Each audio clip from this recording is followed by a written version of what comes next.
Hello and welcome to the Dinosaw for week 22, another 7 curious interesting things I saw last week. So let's crack on. The first one is Microsoft PowerFX. So this is an add-on really to their Power Apps platform. There's lots of words there, so I'll try and explain what all of that means. So Microsoft Power Apps is a low-code programming platform by Microsoft, which will allow you to do very simple sort of plug and play, click and choose type of programming. And their PowerFX is an add-on to that, which makes it even simpler. So you just type in stuff in a sentence and it will turn that into, in this case, a database query. So show me all the customers from the US whose subscription has expired. We'll turn it into a query and therefore that can be run. So you're essentially coding just using what's called natural language. So this is all based on OpenAI and GPT-3, which is generative pre-trained transformers. Obviously you knew that, and it's the third version, so GPT-3. It's a very powerful deep learning platform that allows you to essentially look for patterns, and anything that's language based or pattern based it can try and have a go at. So we've seen it make its own music, we've seen it generate its own scripts, write Reddit posts for a week, for instance, and nobody knew it was there. So it's super powerful. The AI part of it is actually being invested by Microsoft for a while now, so the OpenAI part of it. So it was only a matter of time. So at the moment, why this is interesting? Well, it's a step up from what they're currently doing. But it also is just the first step, or it's the next really interesting step. So where this goes next is more important. So this is only really allowing you to do sort of queries and that sort of thing, whereas actually what the next point is if you just type in I would like an iPhone app that includes a Twitter feed in the top corner and has a button at the bottom corner that says post, it will be able to create that for you. So more to come. But that's very interesting how Microsoft have done that. There you go.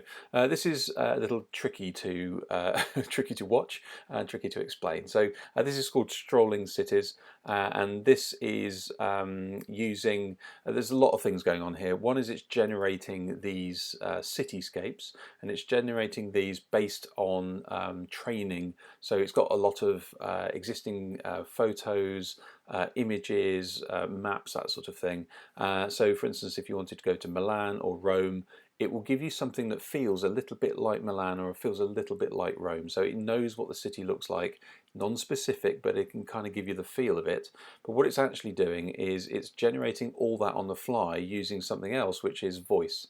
So there's another technology which takes the meaning and the words that you're saying and therefore applies it to try and create these cityscapes. So if you talk about the sea and you talk about the port, if you talk about the grey skies or the piazza or whatever it is, it will be generating these on the fly. So if you had a poem, for instance, about Rome, it could generate a really trippy, weird experience, which I think is really quite neat. So there's quite a lot of things going on here, but it's really making that trip into art as opposed to just a technical demo at the moment. So that's pretty neat. So we like that.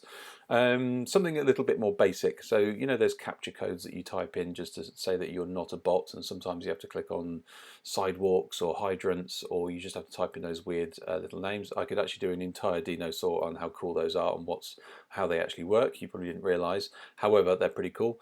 But they are quite basic and they are quite annoying. So this is actually Spanish developer Miguel Ortiza, who has created a mini version of Doom. Some of you may not even know Doom, but it was possibly one of the most iconic games, probably late 90s. This actually blew my mind when it first came out. However, so all you've got to do is you've got to shoot the baddies in this mini version of Doom, and therefore clearly you're not a robot trying to get access to an email service or something like that. So yeah, we've seen some interesting versions of captures along the way, and this is a really cool one. It's not industrial strength yet, it's just a demo, but wouldn't it be cool if we could prove that we're human by doing slightly cooler things like playing games. So this is Unreal 5. Now Unreal 5 was unveiled I think last year, but now you can actually get your hands on the actual development system now. So what you're seeing in front of you now is real time. This is game game code. So imagine games coming to a PC near you that looks like this, and it'll be based on the Unreal Engine. So if you don't know what Unreal Engine is, it's, well, as you can see in front of you right now, it's a sort of development system platform that games developers use, and there's quite a lot of cool things that are in the new version. It's got amazing dynamic lighting. I think it's also got something to do, it's called nanite, I think it is, which is all to do with, as you go closer to an object, it starts to generate new fractals and new detail in it. So you don't have to actually do really detailed models. It will do that for you. And there's lots of new animation things, UI things, there's a world creator, all sorts of stuff. So this demo that you're seeing in front of you right now, you can actually download the whole system and play with it. And go through all the good stuff. So if you work in VR or TV or broadcast, for instance, or you work in games and you don't use Unreal Engine, then you might want to look at that, because it is absolutely stunning. This one started out as a bit of a sort of a research defense thing, but actually went somewhere really amazing. So DARPA, who are the defense research guys in America, they're known for doing some quite sort of sketchy things. It's because it's defense research. They do all sorts of things like drones that can shoot you, but they also do some quite sort of abstract research as well. Obviously, it's all to do with defense. So they have a system that can read social posts and detect sarcasm. Now, this is actually quite a difficult thing to do, it turns out. If somebody is being sarcastic, then there are lots of verbal tones, and there are lots of mannerisms that you can pick up. If it's just text, then it's much more difficult. So why is this useful to a research, essentially the armed forces?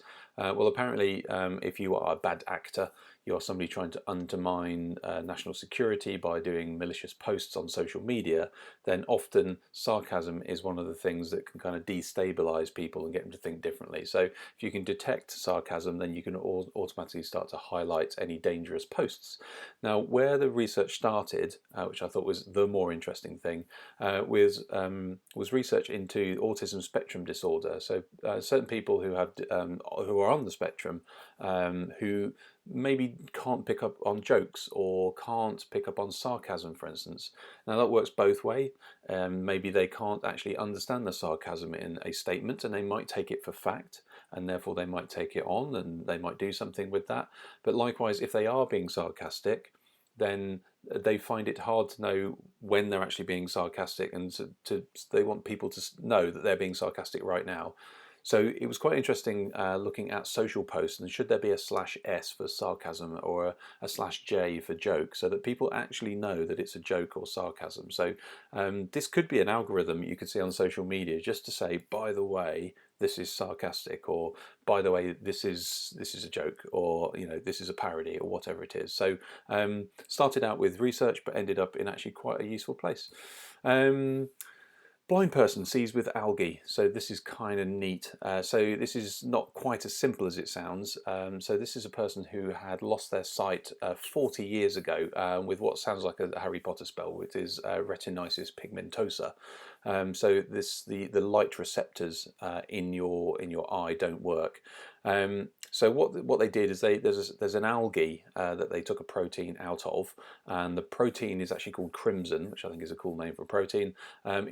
Basically what the algae does is it moves towards light, so it's photosensitive algae. So they took the main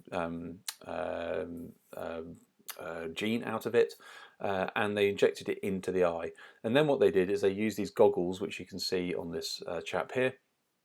And what they do is they take video input into the goggles then turn it into kind of light and dark, and then what they do is they focus the light rays onto these little genes that they put into the back of the eye.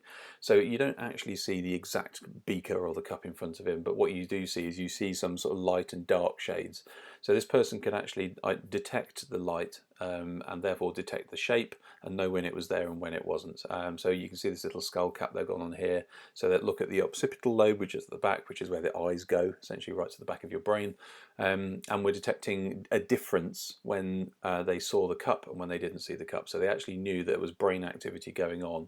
So although at the moment you need to have algae embedded in your eyes, and you need these goggles to be on at the same time, this is actually a massive step forwards, because this person was essentially absolutely blind for 40 years, and now they can detect objects, which is amazing. And finally, Charlie Bit My Finger, that's 2007, I think, video, was actually sold as an NFT. So this might just be part of a very quick, everything's being sold as an NFT and then it'll actually drop off, or this might be a larger trend. But Charlie Bit My Finger was sold for just over £500,000, so $761,000. So the winner got some rewards as well. So they have the opportunity to record a follow-up parody of their own if they really want to, with the original stars. There you go, as you can see, Harry and Charlie, who are now 15 and 17 years old. So whoever bought it, I'm not really sure who it is yet, now has that available to them.